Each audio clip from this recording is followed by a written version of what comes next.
رسول صلی اللہ علیہ وآلہ وسلم کی 10 عادات مبارکہ: آنکھوں کا مساج، کھانا کھانے کے بعد پانی نہ پینا، کھانے کے بعد کچھ دیر بیٹھے رہنا، جسم کا پورا نظام 11 سسٹم پر۔ آج میڈیکل سائنس بتاتی ہے، آج علم و تحقیق سے جو باتیں سامنے، رسول اللہ صلی اللہ علیہ وآلہ وسلم کی 10 عادات مبارکہ۔ آپ صلی اللہ علیہ وآلہ وسلم پوری حیات طیبہ بیمار نہ ہوئے۔ السلام علیکم ورحمۃ اللہ وبرکاتہ۔ ویورز، آج اس ویڈیوز کو آخر تک ضرور دیکھیں۔ نمبر 1، صبح جلدی اٹھنا۔ رسول اللہ صلی اللہ علیہ وسلم صبح بہت جلد اٹھ جایا کرتے تھے، بلکہ ایسی کوئی روایت نہیں ملتی کہ آپ صلی اللہ علیہ وسلم کی تہجد بھی کبھی قضا ہوئی ہو۔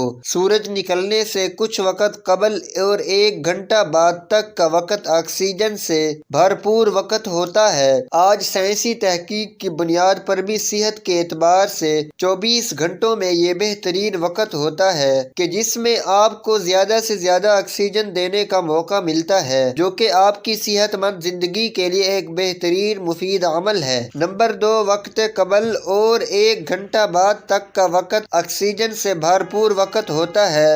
آج سائنسی تحقیق کے بنیاد پر بھی صحت کے اعتبار سے 24 گھنٹوں میں یہ بہترین وقت ہوتا ہے کہ جس میں آپ کو زیادہ سے زیادہ آکسیجن دینے کا موقع ملتا ہے، جو کہ آپ کی صحت مند زندگی کے لیے ایک بہترین مفید عمل ہے۔ نمبر 2، آنکھوں کا مساج۔ صبح نیند سے اٹھنے کے بعد رسول اللہ صلی اللہ علیہ وسلم آنکھوں کا مساج فرمایا کرتے تھے۔ جسم کا پورا نظام 11 سسٹم پر مشتمل ہوتا ہے۔ نیند سے اٹھنے کے بعد یہ سسٹم بحال ہونے میں 11 سے 12 منٹ لیتا ہے۔ اگر آپ آنکھوں کا مساج کرتے ہیں تو یہ سسٹم 10 سے 15 سیکنڈ میں فوراً بحال ہو جاتا ہے۔ نمبر 3، بستر پر کچھ دیر بیٹھے رہنا۔ رسول اللہ صلی اللہ علیہ وسلم بستر سے اٹھ کر کچھ دیر بیٹھے رہتے اور معمول تھا کہ 3 دفعہ سورہ اخلاص پڑھتے تھے، جس کو پڑھنے میں تقریباً 1 منٹ صرف ہوتا ہے۔ آج میڈیکل سائنس بتاتی ہے کہ ہمارے دماغ میں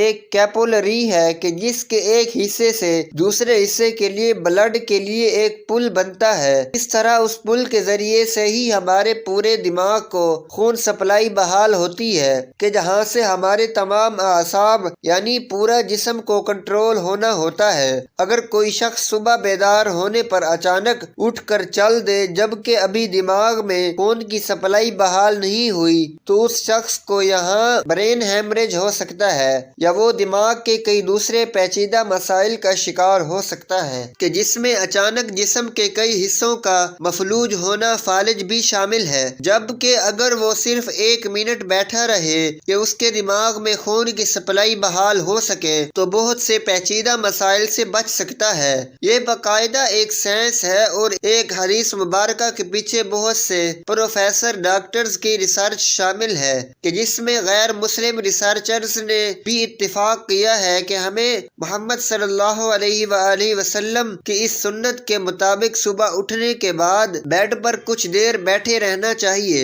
اس کا فائدہ یہ ہے کہ دماغ پوری طرح سے ایکٹیو ہو کر ہمارے جسم کی بھرپور رہنمائی کے قابل ہو جاتا ہے۔ اس سنت مبارکہ پر جہاں بہت بڑا اجر و ثواب ہے وہاں صحت کا بہت بڑا راز بھی ہے۔ نمبر 4، قیلولہ کرنا۔ آپ صلی اللہ علیہ وآلہ وسلم کی عادت مبارکہ تھی کہ دوپہر کے کھانے کے بعد 1 گھڑی کے لیے 25 منٹ آپ صلی اللہ علیہ وسلم لیٹ جایا کرتے تھے۔ اس کا فائدہ یہ ہے کہ تقریباً 68% افراد میں جب وہ پہنچ کرتے ہیں تو ان کا معدہ تھوڑی مقدار میں الکحل پیدا کرتا ہے۔ ایسے میں اگر انسان چل پھر رہا ہو تو وہ چکر آ کر گر سکتا ہے یا اس پر خمار کسی کیفیت طاری ہو سکتی ہے۔ یہی سبب ہے کہ آپ ہمیشہ دوپہر کے کھانے کے بعد اپنے آپ کو تھوڑا بوجھل سا محسوس کرتے ہیں۔ اگر ہم کچھ دیر لیٹ جائیں تو الکحل سے پیدا ہونے والے خمار کا ذہن پر کوئی دباؤ نہیں آئے گا اور وہ جسم کے فنکشن کے لیے زیادہ فعال رہے گا اور ہم کسی بھی طرح کے حادثے سے بچ سکیں گے۔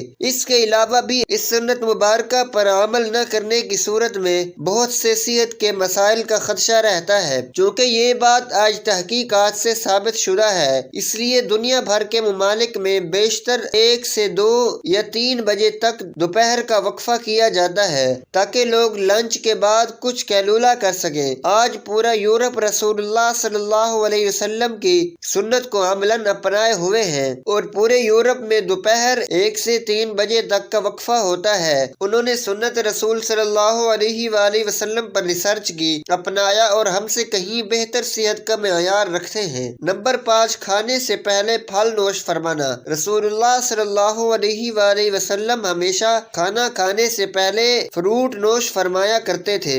آپ صلی اللہ علیہ وآلہ وسلم کی عادت مبارکہ تھی کہ آپ کھانے کے بعد پھل نوش نہ فرماتے تھے۔ مختلف پھلوں میں 90 سے 99% تک پانی کی مقدار ہوتی ہے۔ آپ صلی اللہ علیہ وآلہ وسلم نے چونکہ کھانا کھانے کے بعد پانی پینے سے منع فرمایا ہے جبکہ کھانے سے قبل پانی پینے کی ترغیب دلائی ہے، اس لیے مختلف پھل بھی چونکہ پانی کی بہت زیادہ مقدار رکھتے ہیں، اس لیے ان کو کھانے سے پہلے کھانے سے جسم اور خاص طور پر معدہ اور آنتوں کو توانائی ملتی ہے، کیونکہ کھانے کو ہضم کرنے میں معدہ اور آنتوں کا بہت اہم کردار ہوتا ہے اور یہ عمل ان کی کارکردگی بڑھانے میں ان کے لیے مددگار ثابت ہوتا ہے، اور یہ بات بھی سائنسی مشاہدات سے ثابت شدہ ہے۔ فروٹ میں موجود غذائیت سے خیلی مادہ کو زیادہ فائدہ ہوتا ہے۔ نمبر 6، غذا کے بعد پانی نہ پینا۔ رسول اللہ صلی اللہ علیہ وآلہ وسلم کبھی بھی کھانے کے بعد پانی نہ پیتے تھے۔ آج علم و تحقیق سے جو باتیں سامنے آئی ہیں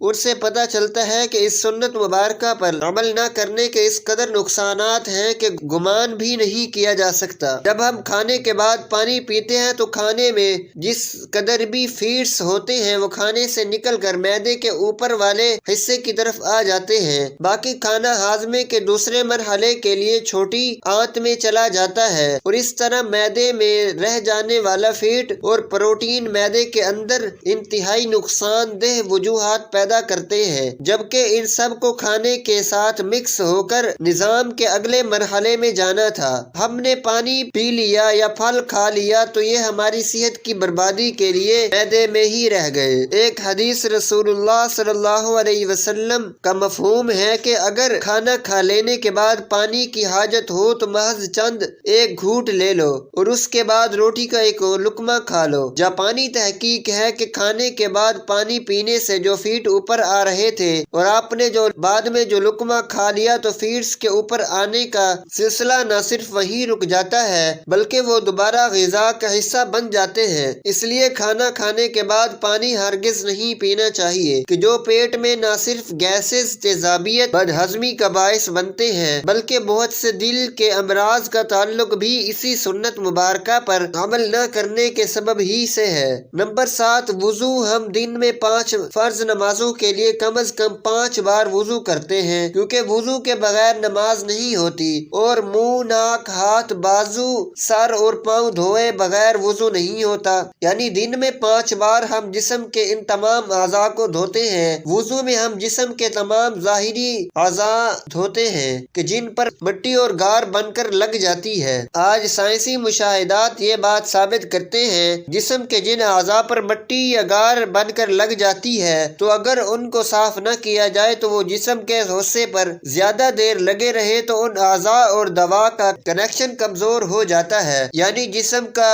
اعصابی نظام کمزور ہو جاتا ہے۔ چنانچہ وہ مسلسل دماغ کو یہ پیغام بھیج رہے ہوتے ہیں جسم پر کوئی چیز آ گئی ہے اور اس کی صفائی کا اہتمام کیا جائے۔ اگر ایک شخص صبح آلود ہوتا ہے اور اس کے بعد شام میں آ کر دھوتا ہے تو اس کے اعضاء اور دماغ کا تعلق کمزور پڑ جاتا ہے کہ جس کے بعد میں وہ بہت سے اعصابی مسائل کا شکار ہو سکتا ہے۔ اسلام کم از کم دن میں 5 بار آپ کے اعضاء کی صفائی کا بندوبست کرتا ہے اور جمعہ کے روز ناخن، زیر ناف اور بغلوں کے غیر ضروری بال کاٹنے سمیت مکمل صفائی کا اہتمام کرتا ہے۔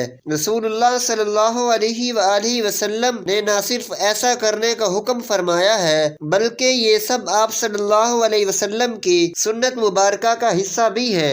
نمبر 8، جلد سونا۔ رسول اللہ صلی اللہ علیہ وآلہ وسلم کی ایک اور عادت مبارکہ یہ بھی تھی تھی کہ آپ صلی اللہ علیہ وسلم رات جلد سو جایا کرتے تھے۔ عموماً آپ صلی اللہ علیہ وسلم نماز عشاء کے فوراً بعد سو جاتے تھے، یعنی رات جلد سونا اور صبح جلد اٹھنا آپ صلی اللہ علیہ وسلم کے معمولات میں شامل تھا۔ ہماری بایولوجیکل واچ جو کہ ہمارے پورے جسم کے نظام کو منظم کرتی ہے، جب یہ باہر اندھیرا دیکھتی ہے تو یہ آپ کے جسم کو سونے کا سگنل دے دیتی ہے۔ جسم کو تیاری کے لیے یہ 1.5 سے 2 گھنٹے کا ٹائم دیتی ہے کہ اس وقت تک آپ کو لازمی سونا ہے۔ نوٹ کیجئے کہ نماز مغرب اور نماز عشاء میں بھی تقریباً اتنا ہی دورانیہ ہوتا ہے۔ اس کا فائدہ یہ ہوتا ہے کہ آپ کے جسم کے اندر بایولوجیکل واچ کے تحت ایک ڈاکٹر جاگ جاتا ہے جو آپ کے پورے جسم کی مینٹیننس کرتا ہے۔ اگر آپ کو کہیں زخم آ گیا ہے اور اس کو ریپیئر کرے گا، اگر جگر یا کسی اور اعضاء میں کچھ مشکل ہے تو اس پر کام کرے گا، بلکہ سونے کے بعد سب سے پہلے جگر پر ہی کام ہوتا ہے۔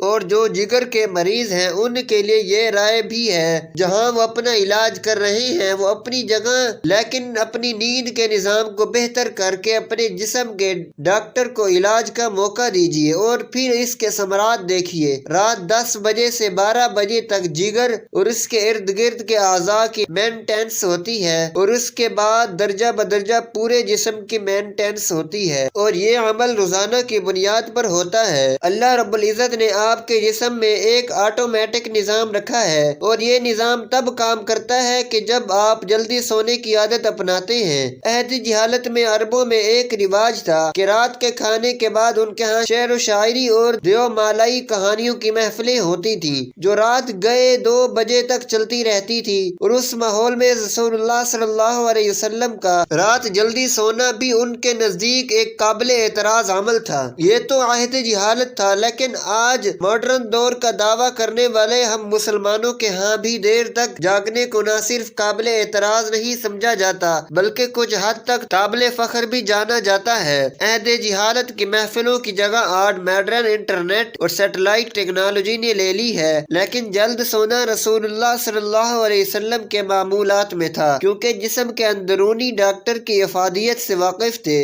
اور یہی وجہ ہے کہ پورے حیات مبارکہ میں رسول اللہ صلی اللہ علیہ وسلم ایک لمحے کے لیے بھی بیمار نہیں ہوئے۔ نمبر 9، مسواک کرنا۔ رسول اللہ صلی اللہ علیہ وآلہ وسلم مسواک کو بہت پسند فرماتے تھے اور خصوصاً دن میں 5 دفعہ ہر نماز میں وضو کے ساتھ تو ضرور اس کا اہتمام فرماتے تھے۔ اس کے علاوہ بھی جب گھر تشریف لاتے کسی محفل میں حاضری سے پہلے غرض موقع بے موقع مسواک کا اہتمام کرتے اور مسواک کو بہت محبوب رکھتے تھے۔ ہوتا یہ ہے کہ جب ہم کھانا کھاتے ہیں تو دانتوں کے درمیان کھانے کی کچھ نہ کچھ ذرات رہ جاتے ہیں اور کھانے کے 1 گھنٹے بعد ان میں بیکٹیریا پیدا ہو جاتے ہیں۔ محسوس کیجئے گا کہ دانتوں میں وہ جانے والے ذرات 2 گھنٹوں پر نرم ہو جاتے ہیں اور اس کی وجہ یہ بیکٹیریا ہی ہے۔ اس لیے ہمیں کہا گیا کہ کھانے سے پہلے، سونے سے پہلے مسواک کا اہتمام کیا جائے، ورنہ یہ آپ کے ہارٹ اٹیک کا بھی سبب بن سکتے ہیں۔ آج امریکہ اور مغربی ممالک میں صبح اٹھتے بغیر دانت منہ صاف کیے کھانا کھانے کا رواج عام ہے جو ان میں طرح طرح کی بیماریوں کا سبب بن رہا ہے۔